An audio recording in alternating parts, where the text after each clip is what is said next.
Okey, baiklah Puan King. Kita selalu melihatkan sekarang ramai orang ketiga ataupun orang-orang kat luar sana yang suka menyundul dalam rumah tangga. Jadi persoalan saya ialah boleh ke kita menyaman ataupun orang yang menjadi mangsa ni menyaman ataupun buat apa-apa kepada mereka?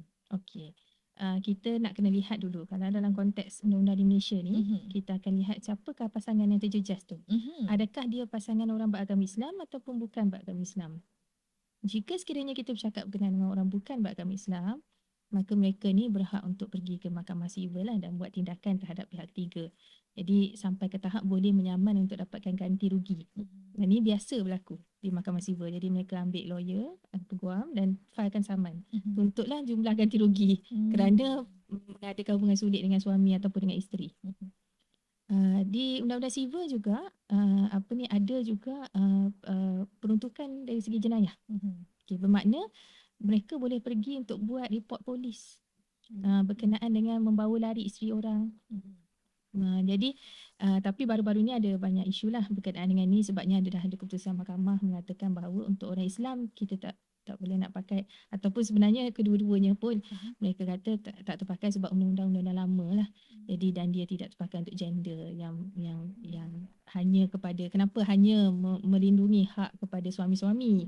Jadi bagaimana pula dengan kalau bawa lari suami orang itu yang lebih kerap berlaku. Betul. Selalunya suami orang yang dirampas. Ya, ya. Jadi sebab tu Mahkamah Sivil mengatakan bahawa apa ni dari segi peruntukan tu sekarang dah menjadi agak terkebelakang lah. Tapi tidak bermakna tak ada remedi lain dari segi undang-undang. Sebab kalau untuk pasangan beragama Islam, di mana kebanyakan negeri dah hampir saya boleh kata hampir semualah. Kalau kita lihat peruntukan Seksyen 32, 33, 34 enactment jenayah syariah di negeri-negeri ada memperuntukkan untuk kesalahan kepada orang-orang yang mengganggu rumah tangga ni. Okay. Jadi kalau bercakap pasal orang Islam, saya bagi contoh Selangor lah. Sebab kita sekarang bercakap di Selangor. Peruntukan yang mengatakan contoh kalau macam Seksyen 33, mana-mana orang yang kata mengganggu. Bermakna bila disebut mana-mana orang yang mengganggu ni, mengganggu suami isteri 33 dan 34 ni dia berkisarkan mengganggu pasangan yang berkeluarga ni sehingga ke tahap mereka mengabaikan tanggungjawab, sehingga ke tahap mereka meninggalkan perkahwinan. Jadi benda yang boleh menjejaskan perkahwinan. Dan dia tidak tertakluk kalau ikut tafsiran mana-mana orang ni dia bukan bermakna hanya orang yang ada skandal saja. Oh, maksudnya kalau selain daripada skandal kita juga boleh saman kepada orang keluarga ke? Ya, dan sebenarnya kalau nak dari segi kes yang sebenar berlaku, yang difailkan di mahkamah, kita belum lihat lagi yang kes sebenar dapat dibuktikan lah. Tapi kalau ikut tafsiran peruntukan ni, dia memang boleh cover mana-mana orang saja. Bermakna yang kerap berlaku lah mertua campur tangan, ipar dua campur tangan, kadang kawan-kawan campur tangan. Jadi memang perkara ni kalau baca tafsiran Seksyen 32, 33, 34, kita memang boleh nak buat aduan. Okey. Caranya macam mana? Sebab ini dalam enactment jenayah syariah. Dia bukan tuntutan macam kita buat saman ganti rugi untuk pasangan bukan Islam di mahkamah sivil. Kita tak boleh nak sendirinya pergi cari peguam, kita filekan kes, kita mohon ganti rugi. Untuk orang Islam Oh, bukan macam tu tidak. Jadi untuk orang Islam, apa yang kita boleh buat adalah bila kesalahan ni dia termaktub bawah enactment jenayah syariah, konsepnya sama macam kita nak pergi buat laporan polis. Okey.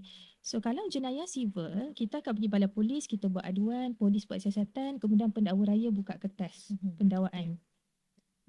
Kalau enactment jenayah syariah, kita perlu pergi ke pejabat agama yang berdekatan dengan tempat masjid kita. Kemudian pegawai penyiasat atau pegawai syariah di sana akan ambil aduan tu. Mereka buat siasatan, kalau cukup bukti mereka akan majukan siasatan tu kepada pendakwa syar'i. Kemudian pendakwa syar'i yang buat keputusan nak filekan kes di mahkamah syariah ataupun tidak untuk mengenaikan kesalahan jenayah tu lah. Jadi kalau sekiranya dibuktikan bersalah, mereka ni tertakluk kepada pelbagai jenis hukuman lah. Antaranya denda dan ada juga penjara. Faham. Oh, setakat ni ada tak kes-kes yang pernah berjaya ataupun pernah berjaya masuk ke mahkamah selain daripada tinggal aduan je? Okey. Yang setakat saya ni lah daripada dalam komuniti kita, peguam syar'i dan komuniti bersama dengan, kadang kita bercakap dengan pendakwa syar'i lah dan pihak pejabat agama kita kerap berhubungan. Jadi dalam situasi ni Yang membuat aduan tu memang ramai. Sebab dah semakin ramai yang sedar kewujudan Seksyen 32, 33, 34 ni. Dan kerap dibincangkan lah akhir-akhir ni lah. Dan saya ingat pendedahan ni pun agak baik lah. Supaya orang yang terkesan tu dia tidaklah rasa, yalah, di mana lagi nak mengadu. Betul. Kan? Jadi tambahan pula orang Islam tak boleh nak saman minta ganti rugi tu. Tak macam orang bukan Islam. Jadi yang aduan memang banyak. Jadi namun untuk dari segi tindakan nak filekan buka kertas pendakwaan di Mahkamah Syariah itu budi bicara pendakwa syar'i. Jadi mengikut negeri masing-masing pendakwa syar'i. Ceritanya sekarang ni mengapa mungkin kita jarang dengar kes yang berlaku di Mahkamah Syariah sebab mereka ni nak cuba elak, saya rasa lah, saya tak tahu, saya bukan pendakwa syar'i lah. Tapi cuba untuk elak floodgate. Floodgate ni bermakna kalau you dah start untuk seorang, you kena buat untuk semua. Faham? Jadi, Ramailah yang akan berbusu-busu. Benda tu beribu-ribu kes. Jadi sedangkan kerja mereka yang hakiki pun untuk mencegah benda lain yang lebih utamalah. Saya bukan nak kata masalah rumah tangga ni tak utama, tidak. Cuma keutamaan tu dari segi maqasid syariah dalam mereka banyak juga kekalangan dari segi kos dan sebagainya. Jadi kita perlu lihat kepada budi bicara pendakwa syar'i tu dan sometimes tahap pembuktian tu pun perlu penting. Bermakna kalau datang nak buat aduan tu mesti pastikan cukup bahan buktinya. Apa jenis gangguan? Adakah sekadar bercinta saja? Mungkin tak cukup. Okey, macam puan cakap tadi, kita boleh sama orang ketiga. So kita kalau contohnya bergaduh dengan mak mertua dan mak mertua pun ada menyebabkan kita punya pertelingkahan dalam perkahwinan, kita boleh saman dia jugalah. Okey, so ceritanya kalau kita ikut tafsiran Seksyen 32, 33, 34 perkataan mana-mana orang, permulaan semua seksyen ni mana-mana orang dia memang tidak melimitkan mesti hanya kepada skandal suami atau skandal isteri itu saja. Dia tidak dilimitkan hanya orang yang bercinta dengan pasangan tu saja. Bila disebut mana-mana orang bermakna memang terbuka kepada ipar duai, kepada mertua, kepada adik-beradik, kepada kawan-kawan dan siapa-siapa orang lah yang dianggap ganggu gugat perkahwinan. Cuma dari segi dalam hukum Islam lah bila kita cakap berkenaan pelaksanaan terhadap sesetengah jenis orang terutama kalau orang tu dia ada hierarki lah. Macam dalam Islam pun dalam masa yang sama diwajibkan kita menghormati orang lebih tua kan. Jadi kemungkinan dekat situ saya akan lihat akan ada sikit kesulitan lah dari segi pendakwa syar'i tu sendiri nak melibatkan diri untuk menyebabkan berlakunya mungkin dia akan lihat isu dahaka ke. Walaupun betul banyak mak mertua, bapa mertua yang mengganggu rumah tangga. Tapi kita tengok juga tahap berapa drastik atau berapa kejamnya mertua yang orang sekarang gelar mertua dari neraka ke kadang kan. Jadi kadang menantu dari neraka pun ada. Betul, jadi, banyak juga banyak juga. Ya. Jadi kena kita lihat juga tahap bagaimana rumit kes tu ataupun bagaimana sampai mengganggu gugat tu sampai ke tahap apa. Jadi yang kebiasaannya memang dilarang dalam Islam, tidak boleh menasihatkan orang-orang untuk bercerai kalau tanpa sebab yang dibolehkan lah. Jadi itu salah satu petanda adalah yang kita nak melihat macam mana kacau ganggu yang disebabkan oleh mertua ni berlaku. Macam puan cakap tadi, kita kena ada bukti yang kukuh kan. Contohnya kalau kita diganggu oleh mak mertua dalam segi emosi, macam mana kita nak buktikan yang gangguan daripada mak mertua tu legit sebenarnya? Okey. Dia gangguan dari segi emosi ni katalah sama ada mertua ke ataupun kadang dia akibatkan oleh pasangan. Bila kita nak buktikan di mahkamah, sebab benda ni kita tak nampak dari sudut fizikal. Apa yang biasa peguam akan nasihatkan adalah kita akan minta pergilah berjumpa dengan pakar psikiatri atau pakar psikologi, seboleh-bolehnya yang Muslim. Sebab biar mereka dengar you punya masalah, kaji, tanya soalan-soalan sebab dia pakar dalam bidang dia. Dan selepas you punya sesi-sesi kaunseling, sesi-sesi terapi rawatan bersama dengan pakar tersebut, minta mereka keluarkan macam medical report. Faham? Medical report ataupun diagnosis yang mengatakan you dalam depression ataupun you memang ada masalah, benda ni memang berlaku dan sebagainya lah. Jadi dia sama macam bagaimana pihak polis nak membuktikan tahap trauma seseorang selepas sesuatu kejadian jenayah. Contohnya mangsa kepada penderaan, mangsa rogol dan sebagainya. Jadi diorang nak mengkaji tahap mental seseorang tu, dia akan rujuk pada orang begini lah, doktor psikiatris ataupun kepada kaunselor atau ahli psikologi. Faham? Contohnya kalau kita dapat tak tahu suami kita curang ke apa kan melalui conversation. So kita boleh screenshot conversation tu dan jadikan sebagai bahan bukti lah. Adakah itu strong? Itu semata-mata mungkin boleh cukup. Contoh sebabnya kadang-kadang memang berlaku. berlaku dari segi ni.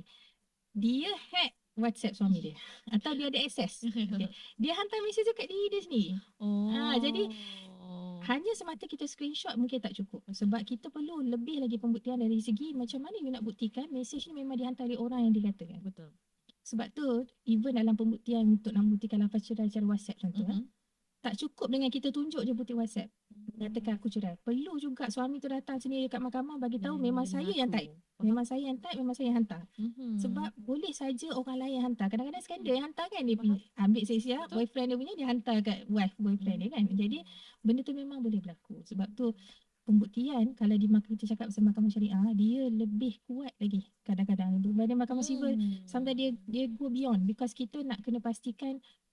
Betul. Dia ada satu konsep ni, bukan lagi beyond reasonable doubt. Beyond reasonable doubt kita biasa dengar di mahkamah sivil. Kalau di mahkamah syariah, konsep dia sampai beyond any shadow of doubt. Maksudnya bayang-bayang nak meragukan pun tak ada. Jadi memang tahap sahih lah yakin apa yang berlaku tu. Tahap yakin tu lebih tinggi. Barulah kes tu boleh menang. Jadi kalau katalah kita di pihak yang tak aniaya, kita dalam fasa nak mengumpul bukti. Pastikan bukti kita tu orang tak boleh nak argue benda ni mungkin berlaku lain. Antara buktinya? Okay. Katakan bukti WhatsApp, you dah ada bukti WhatsApp. And then you cari pula gambar.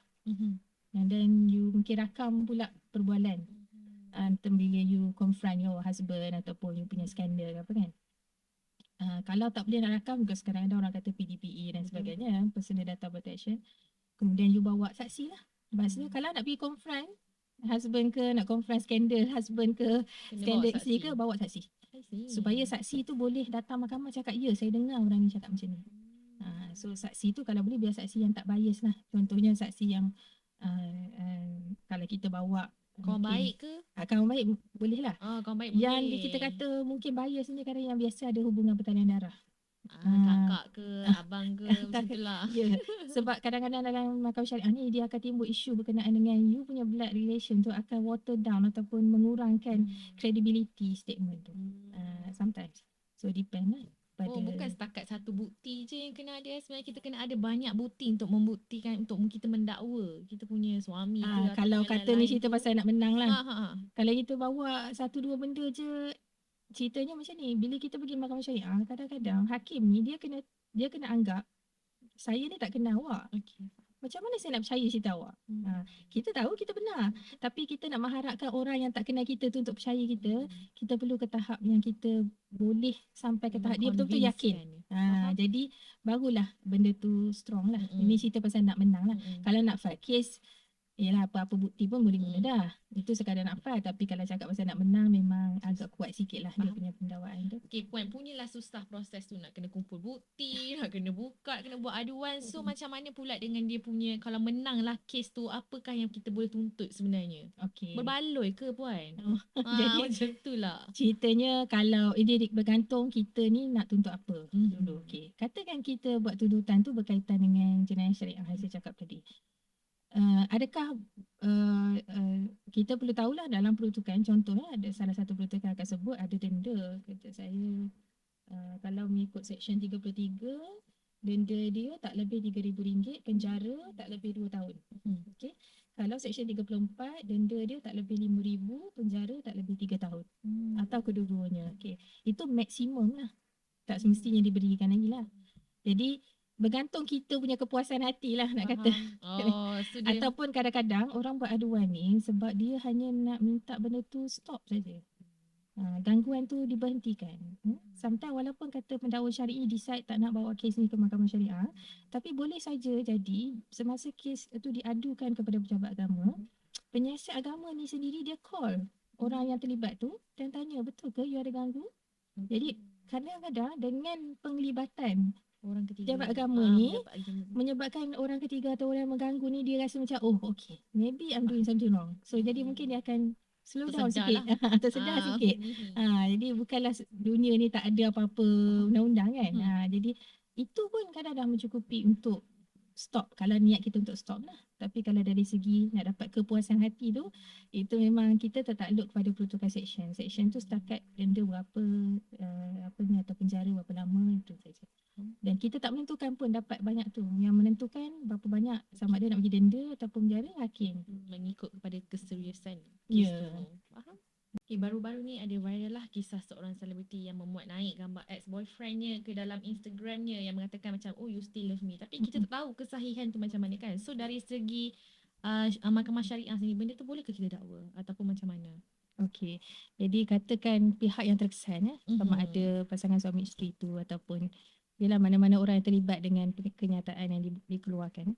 Kalau dia boleh terjatuh di bawah peruntukan kacau ganggu oleh pihak di luar perkahwinan macam yang saya sebut tadi, antara Seksyen 32, 33 dan 34 Enakmen Jenayah Syariah, dia boleh pergi buat aduan di pejabat agama dan beritahu apa yang statement dia keluarkan ni telah mengganggu perkahwinan saya. Jadi minta penyiasat buat dari segi kesihatan agak mudah lah pasal benda tu dari Betul, dia memang ada dari orang kan? tu sendiri. Jadi dengan pengakuan dia. Jadi tinggal sama ada mereka nak ambil tindakan selanjutnya atau tidak tu bergantung kepada budi bicara pendakwa syar'i. Ya. Dari satu segi lain lagi, sebab dia jenis kenyataan macam ni dia mungkin tidak terhad hanya kepada undang-undang syariah.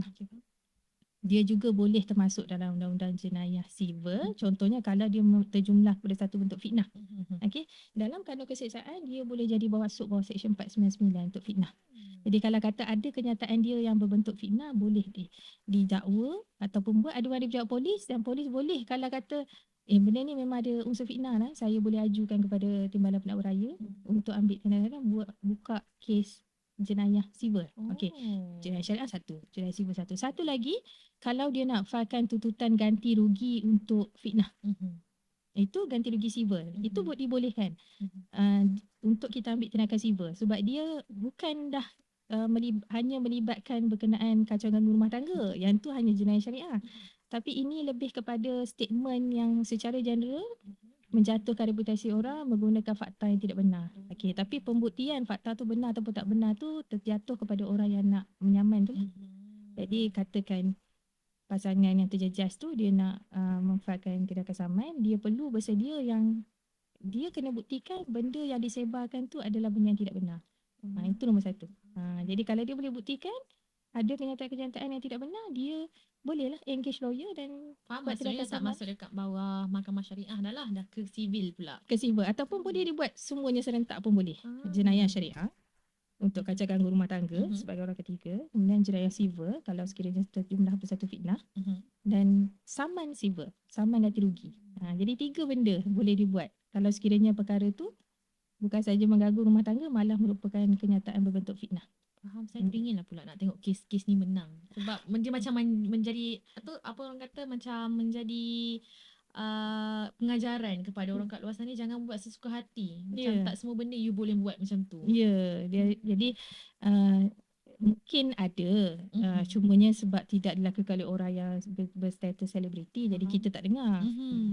Jadi sebab benda-benda ni berlaku di kalangan orang yang kita kenal, jadi ramailah orang yang tahu berkenaan dengan perkara ni. Jadi kalau sekiranya memang ada kes yang diputuskan, memang tak mustahil nanti ramailah orang tahu, oh okey, orang ambil pengajaran. Actually benda ni boleh digunakan. dihukum. Betul.